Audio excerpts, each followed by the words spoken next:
শহীদ হয়েছে যাদের, তাদের নিয়ে কারো কোনো ইয়ে নাই। আসলে দিনে দিনে মানুষেরা, আমরা তো মা, তাই কারণ আমরা এটা বলতে পারি না। আসলে মানুষ দিনে দিনে যারা এটার জন্য যাদের চাওয়া পাওয়া, এই যে দ্রুত নির্বাচন আমাদের সন্তানের জন্যই তো।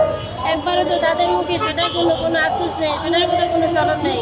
টিভির পর্দা করলেই দেখা যায় দ্রুত নির্বাচন কাদের জন্য? আমাদের সন্তানের জন্যই তো। আর সেটার জন্যই আমরা সেই দাবির জন্যই এখানে আসছি। কতবার মা আমাকে চিল্লাইছে, আমি মাথারে বাজাইতে পারি নাই। আপনাদের কাছে একটা দাবি আমার, আমি জানি হত্যাকারীদের বিচারটা সঠিক মতো পাই। কি হয় এত প্রেস করে বলেন, কি হয় এত দাবি করে? আমাদের বিচারটা তো, আমাদের বিচার নিয়ে সিনেমিনে খেলা হইতেছে। 3 দিন আনে ঠিকই, তারা রিমান্ডের কোনো মারধর করতে পারে না।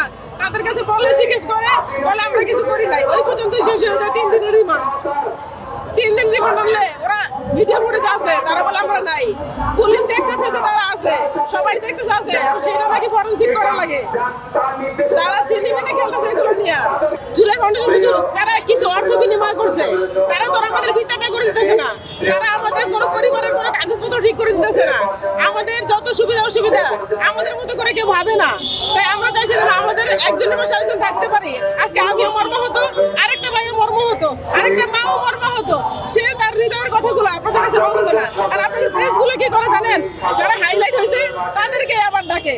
যে মা প্রত্যন্ত অঞ্চলে পড়ে আছে তার কথা কেউ শোনে না ভাই, তার কথা কেউ শোনে না। তাকে বলার মতন, তাকে দেখার মতন কেউ নাই। আমরা চাই প্রত্যেকটা শহীদের কবরগুলো জিয়ারত করি, তাদের মায়ের ব্যথাগুলো শুনি, এবং তাদের জন্য সুবিধা অসুবিধা যা আছে আমরা তা ভাগাভাগি করে নিতে চাই। তাই আমাদের এই সংগঠন।